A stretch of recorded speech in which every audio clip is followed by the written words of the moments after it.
स्वामी विवेकानंद जी ने कहा था कि ये दुनिया सबसे पहले हर अच्छी बात का मजाक उड़ाती है, उसके बाद उसका विरोध करती है और आखिर में जाकर के उसे स्वीकार कर लेती है। नमस्ते दोस्तों, मेरा नाम है आरजे कार्तिक। आप देखना शुरू कर चुके हैं मेरी नई लर्निंग सीरीज सीखोगे नहीं तो जीतोगे कैसे।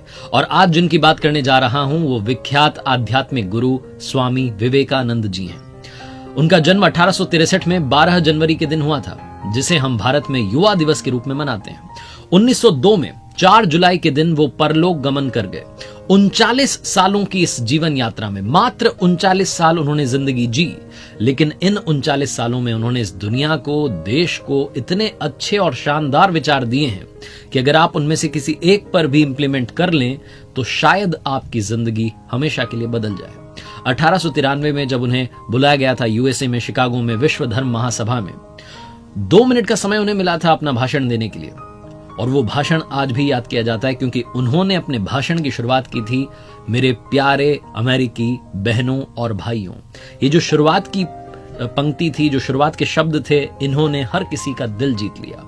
यूरोप में, अमेरिका में, अपने देश में, भारत में, सब जगहों पर सनातन धर्म की आवाज को पहुंचाने के लिए, सनातन धर्म की जो सोच है उसे पहुंचाने के लिए स्वामी विवेकानंद जी ने रामकृष्ण मिशन की स्थापना की थी, जो कि आज भी अपना काम कर रहा है। वो अपने गुरुदेव रामकृष्ण परमहंस जी के सबसे प्यारे शिष्य थे। उनसे सीखने के लिए बहुत सारी बातें हैं, लेकिन वो 5 बातें, बड़ी 5 बातें जो हर किसी को सीखनी चाहिए। आइए बात करते हैं उनकी 5 learnings from Swami Vivekananda ji. Learning number 1, सीखने वाली सबसे बड़ी बात जो स्वामी विवेकानंद जी से है वो है इंसान के अंदर दया का भाव होना चाहिए, दूसरों की मदद करने का भाव होना चाहिए। एक छोटी सी कहानी है और मुझे बहुत पसंद है। मैंने बचपन में स्कूल में सुनी थी, तब से मुझे आज तक याद है। स्वामी विवेकानंद जी की माताजी ने उनसे चाकू मांगा। स्वामी विवेकानंद जी ने चाकू ला करके दिया। मां किचन में कुछ काम कर रही थी और जब चाकू उन्होंने मां को पकड़ाया तो जो चाकू की तेज धार थी वो अपनी तरफ रखी और जो कवर था वो मां के हाथ में था। मां ने जैसे ही चाकू अपने हाथ में लिया, कहने लगी कि बेटा, तू तो बड़ा होकर के बहुत लोगों की मदद करेगा, बहुत लोगों का प्यार पाएगा। स्वामी विवेकानंद जी ने पूछा कि ऐसा क्यों मां? तो मां ने बताया कि तूने ख्याल रखा कि तेरी मां को चोट न लग जाए। जिस तरफ धार थी, तेज धार, अभी तो तू छोटा सा बच्चा है, तुझे इस बात की समझ है कि उस धार वाले हिस्से को तूने अपने हाथ में रखा और कवर वाला जो हिस्सा है वो मुझे दिया। स्वामी विवेकानंद जी का जीवन इस छोटी सी घटना से ही समझ में आता है कि कितने दयालु थे। उनके अंदर दया का भाव बहुत ज्यादा था। ये छोटी सी जो घटना है, जो कहानी है, हम सबको सबसे बड़ी बात सिखाती है कि आपके अपने परिवार में, अपनी फैमिली में, बच्चे बड़े, कहीं कोई ऐसी घटना होती है जो उन्होंने कोई अच्छा काम किया है तो आप उसे प्रेज कीजिए, उसकी तारीफ कीजिए, ताकि आगे चल करके वो और ऐसे अच्छे अच्छे काम करें और अच्छे इंसान बने। सबसे जरूरी है हम इंसानों में इंसानियत का होना। Learning number 2, focus on your target. अपने लक्ष्य पर ध्यान लगाइए। स्वामी विवेकानंद जी की कही हुई बात बहुत ज्यादा पॉपुलर है, उठो जागो और तब तक मत रुको जब तक कि लक्ष्य की प्राप्ति ना कर लो। इस पर भी एक छोटी सी कहानी है। स्वामी विवेकानंद जी अपने आश्रम में विश्राम कर रहे थे, तभी एक आदमी है और आकर के कहने लगा कि मुझे स्वामी जी से मिलना है, बहुत जरूरी बात है, उनसे पूछनी है। स्वामी जी जब जगे तो उनके चरणों में गिर गया और कहने लगा कि मुझे समझाइए, जिंदगी में कैसे अपनी मंजिल तक पहुंचूंगा, मैं सक्सेसफुल नहीं बन पा रहा हूं, जो चाहता हूं वो मिल ही नहीं रहा है। स्वामी जी ने तब उस व्यक्ति से कहा कि एक काम करो, ये मेरा पालतू कुत्ता है, इसको थोड़ी देर के लिए घुमा करके लाओ, फिर तुमसे बात करते हैं। वो जो व्यक्ति था वो उस कुत्ते को लेकर के घूमने के लिए गया। जब वापस आया तो स्वामी जी ने उससे 2 सवाल किए। पहला सवाल था कि तुम तो बिल्कुल भी थके हुए नहीं लग रहे। दूसरा सवाल था कि ये कुत्ता जो इतना हाफ क्यों रहा है। उस व्यक्ति ने कहा कि स्वामी जी मैं जब बाहर गया तो मैं सीधा अपने रास्ते पर चल रहा था, थोड़ा सा घूम करके वापस आ गया, जबकि ये जो आपका कुत्ता है ये इस तरफ उस तरफ जहां कोई चीज देखता था दौड़ने लग जाता, इसीलिए ये दौड़ने की वजह से ये दौड़ता जा रहा था, इसीलिए ये हाफ गया है। स्वामी जी ने कहा बस इसी घटना में तुम्हारे जीवन का सार है। तुम्हें तुम्हारी मंजिल सामने दिख रही है, लेकिन तुम भी उससे भटक जाते हो, कभी इधर कभी उधर, कभी दूसरा टारगेट कभी तीसरा टारगेट बनाने लगते हो और जहां पहुंचना है वो एक चीज जो तुम वाकई दिल से पाना चाहते हो वहां तक पहुंच ही नहीं पाते। अगर तुम ऐसे ही दौड़ते रहोगे तो बड़ी थोड़ी सी वॉक में, छोटी सी देर में, छोटी सी डिस्टेंस कवर करने में तुम हाफने लगोगे, लेकिन अगर सीधे चलते रहोगे तो मंजिल पर पहुंच जाओगे। ये कहानी, ये घटना भी यही सिखाती है कि जिंदगी में अपने गोल की तरफ फोकस कीजिए, डिस्ट्रैक्ट मत होइए। कई बार हम दूसरों की बातों में आकर के ऐसा सोचते हैं कि इसने तो इस फील्ड में अपना नाम कमा लिया, मुझे भी इधर ही जाना चाहिए। बहुत जल्दी डिस्ट्रैक्ट हो जाते हैं, फिर पता चलता है कि वो हमारे काम का नहीं था और जहां हम जाना चाहते थे वहां जाने के लिए देरी हो गई। लर्निंग नंबर 3, सीखने वाली तीसरी सबसे जरूरी और सबसे बड़ी बात। हो सकता है आप कहें कि तो मालूम है हमें इसमें क्या सीखना है, लेकिन आज के जमाने को देखते हुए मुझे लगता है कि यह सबसे इंपॉर्टेंट लर्निंग है। रिस्पेक्ट विमेन, नारी का सम्मान हमेशा होना चाहिए। स्वामी विवेकानंद जी की एक घटना है, वो देश विदेश में प्रचार कर रहे थे सनातन धर्म का और लगातार अपनी बात रख रहे थे, उपदेश दे रहे थे। दूसरी कंट्री में थे, वहां बहुत सारे लोग उनसे मिलने के लिए आए हुए थे, उनका दर्शन करने के लिए आए हुए थे। एक महिला उनके पास में आई, उस देश की महिला थी, फॉरेन की, और वो लेडी आकर के कहने लगी कि मैं आपसे बहुत इंप्रेस्ड हूं, आपके थॉट से बहुत इंप्रेस्ड हूं, आप बहुत अच्छी बात करते हैं और मैं आपको अपना पति बनाना चाहती हूं। जहां उस महिला ने प्रपोज किया शादी के लिए, स्वामी विवेकानंद जी ने कहा कि ऐसा कैसे हो सकता है, मैं सन्यासी हूं और अगर आप मुझसे इंप्रेस्ड हैं तो एक काम कीजिए, आप मुझे अपना बेटा बना लीजिए, इससे मेरा सन्यास भी नहीं टूटेगा और आपको मेरे जैसा बेटा मिल जाएगा। जहां उन्होंने ये बात कही, वो महिला स्वामी जी के चरणों में गिर गई और कहने लगी कि वाकई में आप ईश्वर के समान हैं, ऊपर वाले के समान हैं, जो कभी भी अपने धर्म के रास्ते से विचलित नहीं होता, डिस्ट्रैक्ट नहीं होता।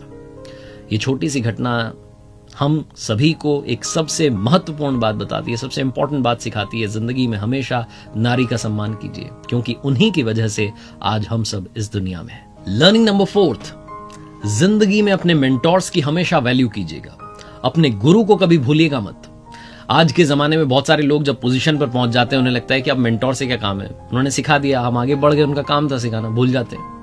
हम ये भूल जाते हैं कि मेंटोर वही है, वो गुरु वही है जिसने हमें रास्ता दिखाया, रास्ते पर चलना सिखाया, और मंजिल तक अगर हम पहुंचे हैं तो गुरु का सबसे इंपॉर्टेंट रोल है। स्वामी विवेकानंद जी अपने गुरुदेव रामकृष्ण परमहंस जी के लिए जिंदगी भर समर्पित रहे।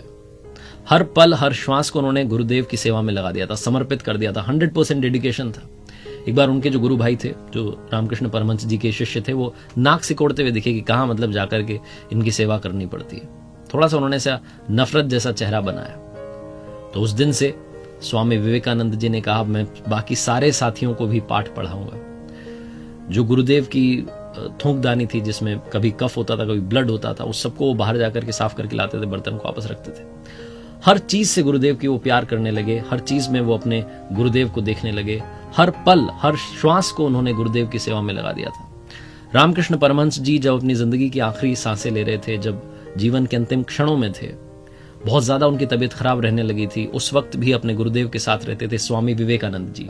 ये वो समय था तब जबकि इनके खुद के परिवार का समय सही नहीं चल रहा था, इनकी फैमिली कंडीशन ठीक नहीं थी, तब भी अपने परिवार को छोड़कर अपने गुरु के प्रति लगे रहते थे, हर वक्त उनके लिए उनकी सेवा में हाजिर रहते थे। स्वामी विवेकानंद जी, जिनका मानना था कि मेरे गुरुदेव का जो अस्तित्व है उसको मुझे पाना है, उसमें विलीन होना है, और उसमें विलीन होकर के इस पूरी दुनिया में जो स्पिरिचुअलिटी है उसका प्रचार प्रसार करना है। लर्निंग नंबर 5, इंटेलिजेंट बनिए लेकिन ह्यूमर का साथ मत छोड़िए, हंसी मजाक करना मत भूलिए, क्योंकि कई बार हम बहुत सीरियस हो जाते हैं जिंदगी में, भूल जाते हैं कि हमने हंसना भी है, हमारी हंसी बहुत इंपॉर्टेंट है। स्वामी विवेकानंद जी एक बार विदेश में एक रेस्टोरेंट में डिनर कर रहे थे, उनके साथ में एक फॉरेन ऑफिसर भी बैठा हुआ था, और वो कहने लगा कि मैं किसी भी ऐसे रेस्टोरेंट में खाना नहीं खाऊंगा जहां पर कि एक सुअर और एक चिड़िया साथ बैठे हो। तो स्वामी विवेकानंद जी ने कहा, तो आपका मतलब है मैं उड़ के चला जाऊं? ये जो बात उन्होंने कही, हर कोई वहां पर ठहाके लगाने लगा, एक लाफ्टर का माहौल बन गया।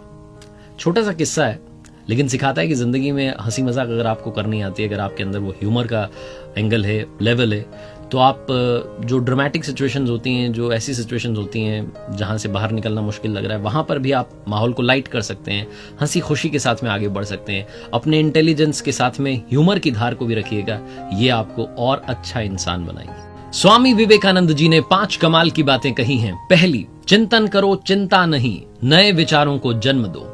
दूसरी, एक समय पर एक काम करो और उस काम को करते समय अपनी आत्मा को उसमें झकझोर दो, पूरी ताकत के साथ उस काम को करने में लग जाओ।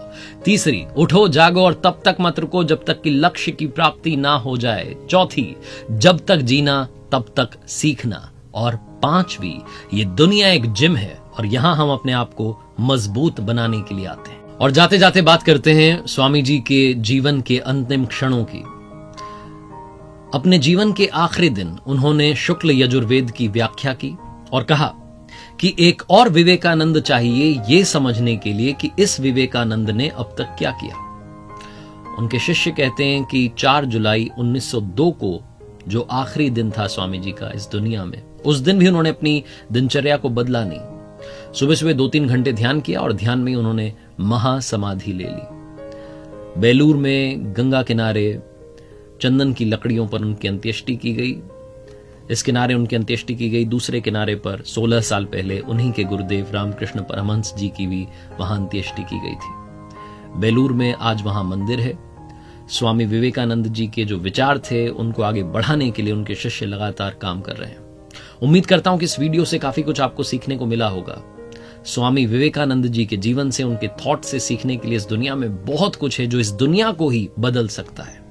जाते जाते बस यही कहूंगा जो हमेशा कहता हूं, ऊपर वाले के आशीर्वाद के साथ, अपनी सच्ची मेहनत के साथ और अपनों के प्यार के साथ कर दिखाओ कुछ ऐसा कि दुनिया करना चाहे आपके जैसा। याद रखिए, हर सोमवार सुबह 9:30 बजे मेरे साथ देखिए एक नई कहानी।